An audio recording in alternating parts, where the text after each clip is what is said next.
Rainbow public school की छात्रों ने सीबीएसई की 12वीं की परीक्षा में लहराया परचम। सावन क्यों करती है महिलाएं, यह भी बताएंगे और जानेंगे चिकित्सा पद्धतियों में से एक इलेक्ट्रो होम्योपैथी के बारे में। नमस्कार, आप देख रहे हैं बोकारो दिन भर। मैं हूं सुदीप। आज चर्चा करेंगे बोकारो पुलिस के द्वारा नशीली दवाओं की बरामदगी की और भी बहुत कुछ। लेकिन पहले देश दुनिया की बड़ी खबरें। सीबीएसई की 12वीं की परीक्षा के परिणाम आज हुए घोषित। राजस्थान सरकार संकट में, सचिन पायलट की खुली बगावत।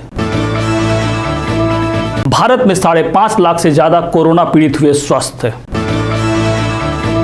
अमेरिका में पिछले 24 घंटे में 60,000 से ज्यादा कोरोना मामले। अब चलते हैं बोकारो। रेनबो पब्लिक स्कूल की छात्रों ने सीबीएसई की 12वीं की परीक्षा में लहराया परचम। देखिए एक रिपोर्ट।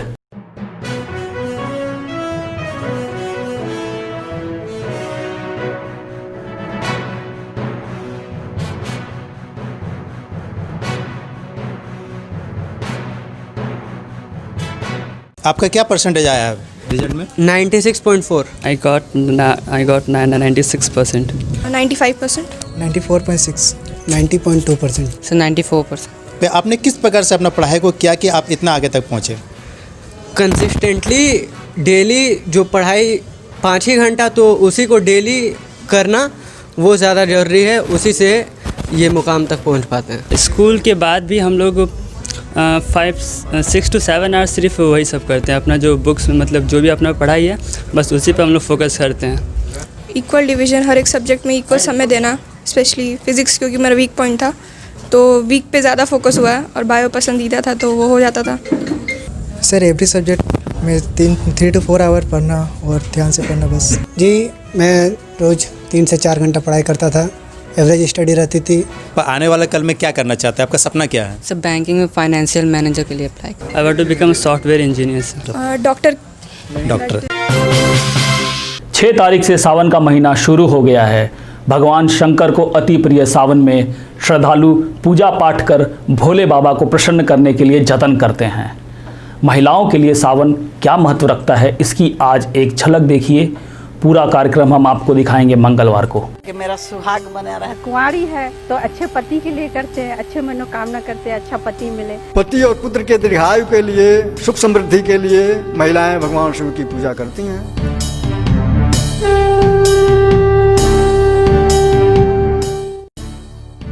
विक्रम संवत 2076 के कृष्ण पक्ष की प्रतिपदा से श्रावण मास आरंभ हो गया है। शिव भक्तों के लिए सावन का महीना विशेष महत्व रखता है। शिव जी को अति प्रिय सावन में श्रद्धालु व्रत, पूजन और जलाभिषेक कर भोले बाबा को प्रसन्न करने के लिए जतन करते हैं।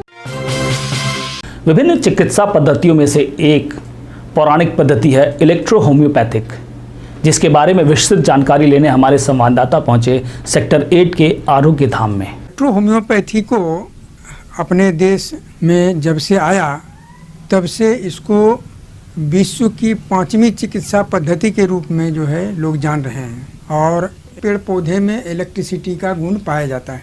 ऐसे क्रॉनिक पेशेंट जैसे दम्मा का है या अल्सर का है या आर्थराइटिस का है, उसमें उनकी चिकित्सा जो है, अगर सिंकोना का स्थूल भाग कोई भी आदमी खा ले तो उसके शरीर में मलेरिया ज्वर जैसा सिम्टम्स आने लगता है।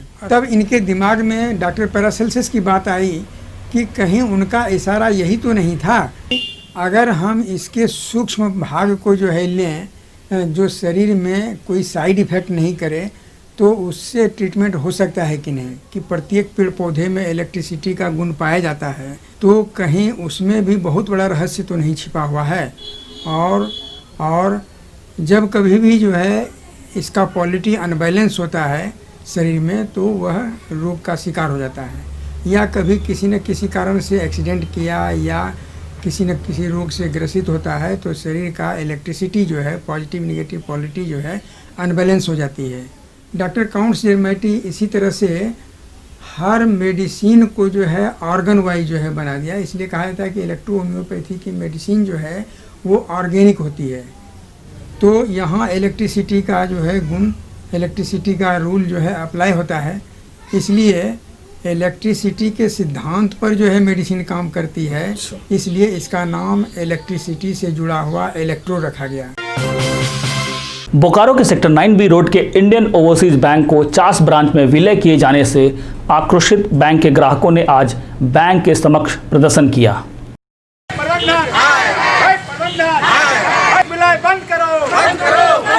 बैंक यहाँ से 50 में लोग शिफ्ट कर रहे हैं और 50 हर महीने माह आना जाना संभव नहीं है। यही कारण है कि खाता क्लोज करना पड़ रहा है। क्या चाहते हैं आप लोग? बस बैंक यहीं रहे। अगर यहाँ नहीं होता तो अभी आप बैंक आए थे, किस लिए आए थे? हम बैंक आए तो वही खाता क्लोज करने के लिए। हर माह संभव नहीं है 50 आना जाना। थोड़ा मोड़ा जब पैसा रखते तो आते हैं, कोनो काम से इधर दूसरा काम कर लेते, सफर के जाएंगे 3 घंटा तबे ना, 3 घंटा काम हम लोग नहीं करेंगे, जैसे बैंक यहाँ यहीं रहेगी। हम लोग यहाँ खाता खोले हैं। हम लोग बुजुर्ग आदमी 72, 73, 75 साल के आदमी हैं और इसलिए यहाँ खाता खोले कि उतना दूर 50 हम लोग नहीं जा सकते हैं। यहाँ हम लोग को 500 रुपया का काम पड़ता है तो हम आते हैं और ले जाते हैं। कभी 200-400 रुपया हम लोग को बचता है तो यहाँ जमा कर देते हैं। इसी उद्देश्य से यहाँ पर हम लोग खोलवाए। हम लोग ही नहीं जानते थे कि एक दिन हम लोग का ऐसा धोखा होगा। हम बुजुर्ग उतना दूर नहीं जा सकते हैं। हम चाह रहे हैं बैंक यहीं रहे, यहाँ से कहीं नहीं जाए। बैंक चला जाएगा तो हम लोग यहाँ पर धरना प्रदर्शन, अभी तो ये छोटा हो रहा है, इससे बड़ा आंदोलन होगा। पेट पर लात मारना है। 500 रुपये कमाने वाला आदमी 200-100 रुपये बचता है तो यहाँ आके जमा करते हैं। और यदि हमको 500 रुपये का काम होगा, 700 रुपये हमारा जमा है तो हम 100 रुपये दे के जाएंगे 50 और दिन भर टाइम देंगे। उस दिन का हमारा मजदूरी क्या होगा, क्या कमाएंगे, क्या खाएंगे? हमारे पास घर पर चिट्ठी गई है डाक से, जिसमें निर्देश दिया गया है कि बैंक लॉकर को खाली करने का। अब ऐसी स्थिति में अभी हम लोग बैंक लॉकर खाली करने तो कहाँ जाएंगे?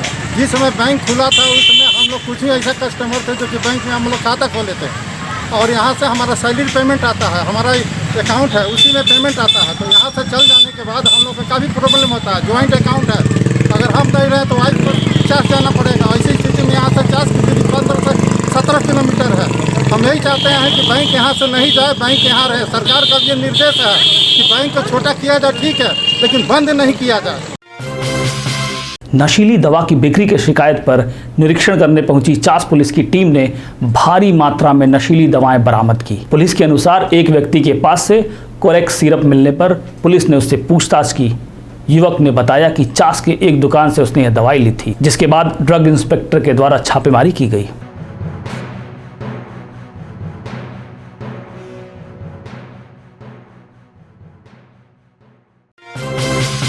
सिटी थाना में एक कोरोना केस की पुष्टि होने पर थाना को किया गया सील।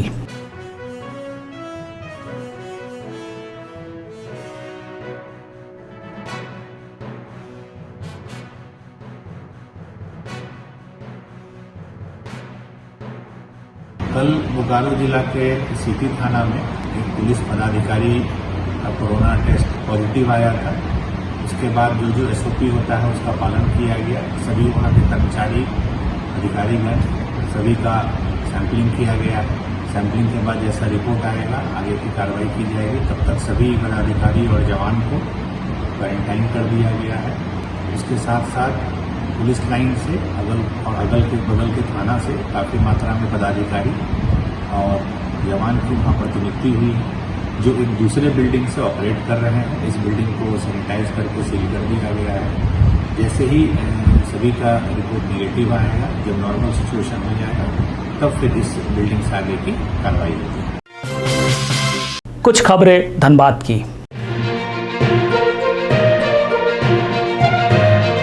धनबाद में विश्व जनसंख्या दिवस के मौके पर सिविल सर्जन कार्यालय में परिवार कल्याण पखवाड़ा की शुरुआत की गई।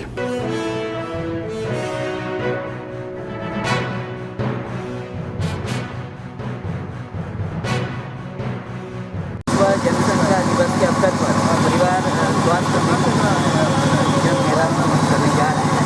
तो 11 जुलाई से लेकर के 24 जुलाई तक ये होने वाला है। ये पखवाड़ा जो चलेगा तो इसमें हम लोग तरह तरह का जैसे प्रोत्साहन करेंगे, तो परिवार नियोजन के लिए NSP का कार्यक्रम करेंगे, विरोध बंटवारा करेंगे, सारी जो परिवार कल्याण कार्यक्रम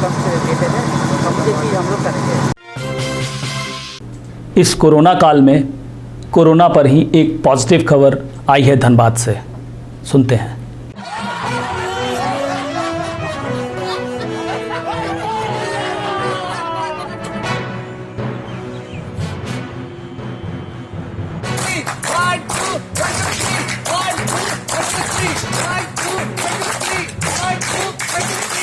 ग्रसित हो गए दुर्भाग्यवश, तो कहीं ना कहीं आपको पॉजिटिव फ्रेम ऑफ माइंड में चलना, ये मैं बार बार इस बात को दोहराता हूँ कि घबराहट, डर, भय, ये सब आपकी बीमारी को और बढ़ाएगी।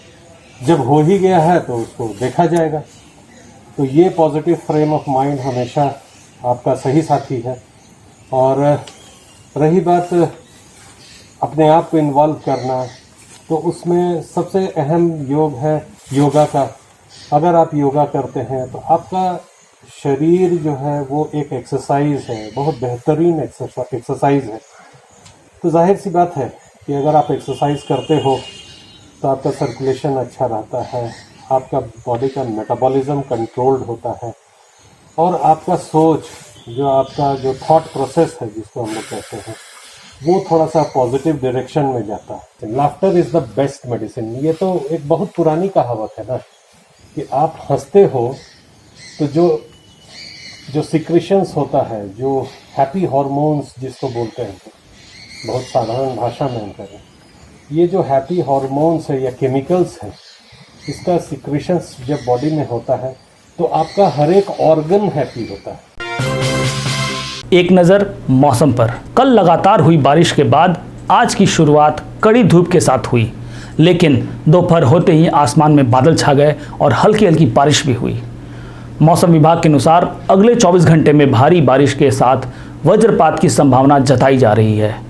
आज का अधिकतम तापमान 31 डिग्री सेल्सियस, न्यूनतम तापमान 26 डिग्री सेल्सियस रिकॉर्ड किया गया।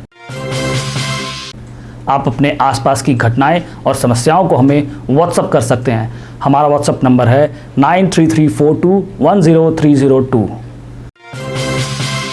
अब खबरें बोकारो के विभिन्न प्रखंडों से। जरीडी प्रखंड में रविवार दोपहर को वज्रपात की चपेट में आने से 3 किसानों के 3 बैल की हुई मौत। जरीडी प्रखंड में भू माफियाओं के द्वारा सरकारी जमीन को कब्जे में लेकर प्लॉट बनाकर बेचने के मामले को लेकर बेरमो एसडीएम नीतीश कुमार सिंह ने गुरुवार को प्रखंड क्षेत्र के कई जगहों का निरीक्षण किया, जहां उन्होंने मामला सही पाया। चंद्रपुरा प्रखंड विकास पदाधिकारी सुदर्शन मुर्मू की अध्यक्षता में स्वयंसेवी संस्थाओं के साथ हुई बैठक में प्रवासी मजदूरों को रोजगार देने को लेकर चर्चा हुई। चंद्रपुरा पुलिस को मिली गांजा तस्करी की गुप्त सूचना के आधार पर पुलिस ने एक दुकान पर छापामारी की, लेकिन कुछ भी बरामद नहीं हुआ। नावाडी में खेत में काम करने के दरमियान वज्रपात से एक किसान की मौत हो गई। पेट्रवार तेनुघाट मुख्य मार्ग पर एक कार और एक मोटरसाइकिल की हुई टक्कर में मोटरसाइकिल सवार युवक गंभीर रूप से घायल। गोमिया प्रखंड के झुमरा पहाड़ और रहावन में सीआरपीएफ के द्वारा वृक्षारोपण किया गया। गोमिया के विधायक डॉक्टर लंबोदर महतो की मां सावित्री देवी का रविवार को निधन हो गया। फिर मिलेंगे बोकारो दिन भर में सोमवार से शुक्रवार रात 8 बजे। तब तक के लिए नमस्कार। बने रहें TheTimesMedia.com पर। आप हमें फेसबुक और यूट्यूब पर भी देख सकते हैं।